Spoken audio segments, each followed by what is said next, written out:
Cine Recap PH. Maligayang pagbabalik sa Cine Recap PH. Warning, spoilers ahead. Ang pelikulang itatampok natin ngayon ay patungkol sa undercover police na taon ang ginugol para mahuli ang sindikatong nagpapatakbo ng droga sa syudad na kasabwat ang mga kapulisan. Ang pelikulang ito ay ang American action thriller film na ipinalabas 2017 na pinamagatang Sleepless. Bago tayo magpatuloy, paki-like ang video at mag-subscribe na din sa channel na ito. Maraming salamat. Sa simula ng istorya, dalawang sasakyan ang naghahabulan kung saan isang kargamento ng droga ang balak harangin ng dalawang armadong lalaki para nakawin, ngunit nang kukunin na nila ang bag ng droga may dumating pang isang sasakyan, nakilala ang dalawang magnanakaw na si Vincent at Sean. Ang dumating na grupo ay ang sindikato na kukuha sana ng droga na balak nilang nakawin, pinaulanan ng dalawa ng bala dahilan ng wala na silang kalaban-laban pa. Buti na lang may parating na mga kapulisan kaya tumakas na ang grupo maging ang dalawang magkaibigan dala ang bag ng droga na nagkakahalaga ng malaki. Ang totoo, si Vincent at Sean ay parehong alagad ng batas, pero si Vincent ay isang undercover police na nagmula sa Internal Affairs para manmanan ang sindikatong kinakasangkutan ng Departamento ng Pulisya. Kinabukasan sa istasyon, pinaimbestigahan ang kaso ng pamamaril kagabi na nauwi sa pagkamatay ng dalawang sospek. Nagpresenta na si Vincent na sila ng partner ang mag-iimbestiga ng kaso na layong upang makontrol ang mga ebidensya na magtuturo sa kanila. Kalaunan, nagpunta ang dalawa sa crime scene para magtingin-tingin ng posibleng ebidensya. Dumating doon ang Internal Affairs Detective na si Jennifer Bryant kasama ang partner na si Dennison para mag-imbestiga rin sa kasong pagnanakaw at napag-alaman na ang napatay ay nagtatrabaho sa Luxus Casino na mayroon ng dating kaso. Pero hindi interesado si Vincent dahil alam niya kung sino ang nasa likod. Naghinala si Jennifer na tila mayroon itong itinatago sa pag-uusap nila. Matapos nito pinuntahan ni Vincent ang dating asawa sa ospital kung saan ito nagtatrabaho para sunduin ang kanilang anak. Naghiwalay ang mag-asawa noon dahil abala si Vincent sa trabaho kung saan halos hindi na ito umuuwi sa loob ng 2 taon kaya may bago ng kasintahan ang dating asawa. Malayo din ang loob ng anak ni Vincent sa kanya magmula nang tila nakalimutan na silang mag-ina. Subalit habang nasa biyahe sila biglang may umatake sa mag-ama at dinukot ang anak nang hindi na nakalaban si Vincent matapos itong masaksak. May tumawag sa kanya sa telepono ang negosyanteng si Stanley Revino ang nagmamay-ari ng Luxus Casino. Ito rin ang nagmamay-ari ng droga na kanilang ninakaw na balak gamitin ng kanyang anak upang mabawi ang droga at binigyan lang ito ng 3 oras. Walang nagawa si Vincent kundi harapin ang sitwasyon. Sa mga oras din yun iniimbestigahan naman ito ni Jennifer na pinaghihinalaang sangkot sa insidenteng pagnanakaw. Bumalik na si Vincent sa presinto para gamutin ang sugat, dumating din doon ang partner na nagtataka sa nangyayari sa kanya. Sinisisi ito ni Vincent sa pagnanakaw nila ng droga at ang gusto niya na lang ngayon ay ang mabawi ang anak. Samantala, ang anak ng isang makapangyarihang boss na si Rod Novak natuklasan na ang pinsan niya ang nagtraidor sa kanila para nakawin ang droga, pero dahil magkamag-anak sila hindi niya ito pinatay sa halip pinatanggalan niya ito ng dila sa mga tauhan upang hindi na makapagsalita pa. Sa ngayon ang anak ni Vincent nakakulong sa isang silid sa Luxus Casino, habang patungo na rin ito roon subalit tumawag ang dating asawa na hinahanap ang anak matapos tawagan ng coach na hindi nakarating si Thomas sa laro. Nagpanggap si Vincent na nagtalo sila ng anak at umalis ito upang hindi mag-alala na dinukot si Thomas ng sindikato. Pagkatapos dumiretso na si Vincent sa kasino para sa pagbawi sa anak ngunit sinundan pala ito roon ni Jennifer. Dala na ngayon ni Vince ang droga na ibabalik niya kapalit ng anak. Nakita naman ito ni Stan sa CCTV nang hindi alam kung saan pupunta ngunit tumawag si Novak para kunin na ang droga na kanilang napagkasunduan. Nagtungo na muna si Vincent sa banyo para itago ang kalahati ng droga upang masiguro ang kaligtasan ng anak. Paglabas sinundo ito ng tauhan ni Stan para dalhin sa kanyang opisina habang nakita ito ni Jennifer doon at pinuntahan ang pinanggalingan. Sa pamamagitan ng empleyado itinuro ang pinasukan nitong cubicle, napansin niya doon ang mga apak sa inidoro at nang tingnan sa itaas na tagpuan niya ang nakatago na droga na iniisip totoong ang maruming pulis si Vincent. Humarap na din ngayon si Vincent kay Stan para sa negosasyon sa kalayaan ng anak kapalit ang droga, dahil kalahati lang ang dala niya hindi muna ibabalik ang anak nito hanggat hindi buong ibabalik. Humingi siya ng 10 minuto para balikan ang itinago na hawak na ngayon ng Internal Affairs. Tinawagan ng detective ang superior na si Dennison upang ipaalam ang natagpuan at pinasunod ito sa kasino. Ngunit paglabas niya nakita nito ang pagdating ni Novak na matagal na nilang iniimbestigahan sa ilegal na gawain. Kasama din ngayon ni Stan si Vincent para kunin ang kalahati pero nang makita nito si Novak nagpaiwan na ito at pinakuha na ang droga para sa kanilang usapan. Pagbalik ni Vincent sa banyo wala na doon ang itinabing droga, napag-alaman niya na lang sa nagbabantay na kinuha ito ng babaeng pulis kaya humingi siya ng tulong para makalabas. Dumaan si Vincent sa itaas ng hindi makikita sa CCTV dahil malaking problema ang kinakaharap niya nang mawala ang droga. Nasa opisina na ni Stan si Novak na naiinip na sa kakaantay ng hindi pa naibigay ng negosyante ang pakay na droga kaya nagbanta ito sa kaibigan ng ama. Samantala, si Jennifer itinabi na muna ang bag sa locker upang doon itago pansamantala ang ebidensya.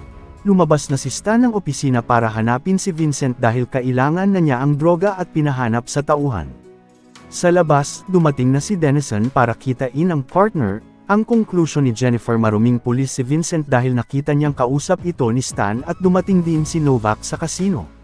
Sa mga oras na iyon wala nang mahanap na paraan si Vincent para mabawi ang anak. Tumawag na naman ang dating asawa na naghihinalang may masama na nangyayari sa anak pero pinaliwanagan niya ito.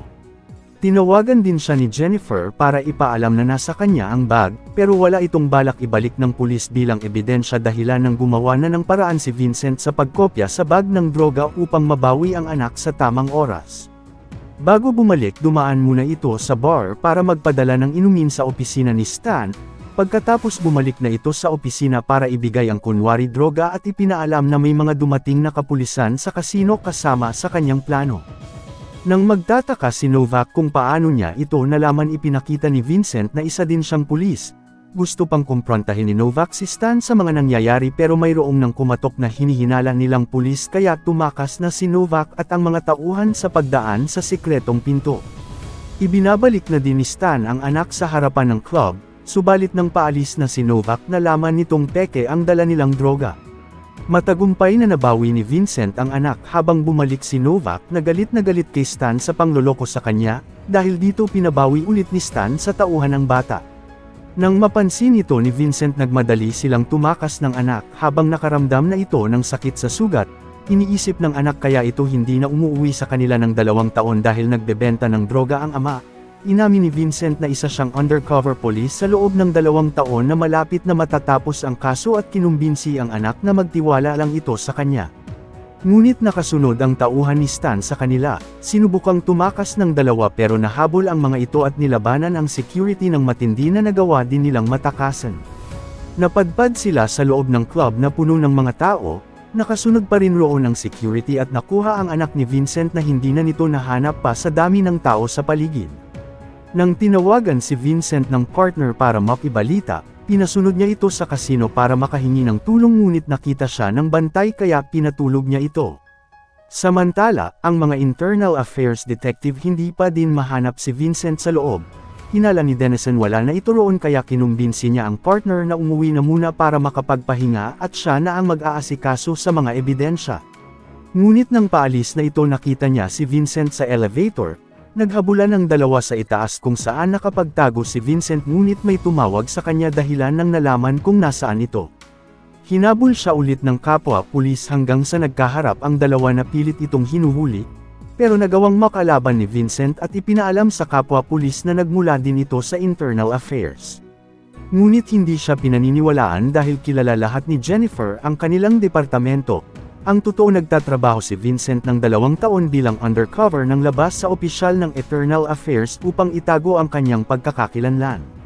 Madami pang katanungan ng pulis pero ipinaliwanag ni Vincent na wala siyang ibang pwedeng pagkakatiwalaan dahil halos lahat ng mga nasa departamento may katiwalian. Iniwanan niya doon si Jennifer dahil kailangan pang iligtas nito ang anak ngunit sa mga oras na iyon sinasaktan ni Stan ang bata na hinihinalang kasabwat ito ng ama, pero ito ang nagbigay pagkakataon para siya makatakas.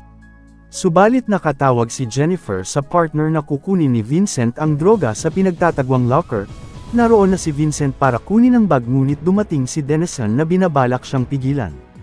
Gayunpaman, lumaban si Vincent sa kapwa pulis hanggang sa maihulog niya ito sa swimming pool at napatulog, pero iniligtas niya muna ang detective sa pagkalunod bago iniwan.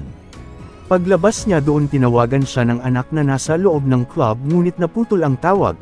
Patungo na din ngayon ang kanyang partner para makipagkita sa garahe ng kasino. Kalaunan pagdating doon, kinumpronte siya ng partner na pinaghihinalaang nagmula ito sa internal affairs.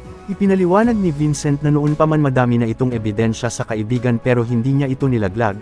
Ang mahalaga lang sa kanya ngayon ay mabawi ang anak subalit dumating ang tao ni Stan at nagkaputukan ang dalawa na parehong napatay. Tinawagan ulit si Vincent ng asawa kaya inamin na niya ang totoong nangyari na naroon ito sa Luxus Casino para iligtas ang anak. Ngunit nakatanggap si Vincent ng voicemail mula sa nakuhang telepono sa partner at napag-alaman na ang internal affairs na si Dennison ang totoong kasabwat ng mga sindikato. Sa garahe dumating si Dennison at Jennifer, buhay pa sana si Sean pero tinuluyan ito ng detective upang itago ang totoo niyang pagkatao na siya ang protector ng sindikato habang abala si Jennifer sa isa pang patay na katawan. Matapos nito nagkita si Dennison at Novak kung saan siya ang totoong kasabwat ng pamilya ng sindikato sa internal affairs noon pa man, at pinagbantaan ito ni Novak na pinapagawa ang kanyang trabaho base sa binabayad sa kanya. Bumalik si Novak sa club na galit kay Stan nang hindi pa din nakukuha ang droga. Dumating din doon si Vincent at nakaharap ang mga security ng negosyante ngunit nang makita ito ni Novak tinangka siyang barilin dahilan nang nagkagulo ang lahat. Nabawi na din ni Vincent ang anak saka sinubukan nilang tumakas gamit ang nakuhang sasakyan. Naaresto naman ng internal affairs si Stan sa pakikipagsabwatan sa sindikato. Sa mga oras na iyon hinahabol sila Vincent ng tauhan ni Novak sa parking garage kung saan naghahanda ito ng armas na magagamit. Bumaba si Vincent ng sasakyan at ipinaubaya sa anak ang pagmamaneho upang harapin ang mga kalaban. Ngunit dumating si Novak na nagpakalat ng tear gas sa buong lugar. Bumangga ang bata pero nakapagtago ito sa ilalim ng sasakyan upang hindi makita habang dumating din doon ang ina.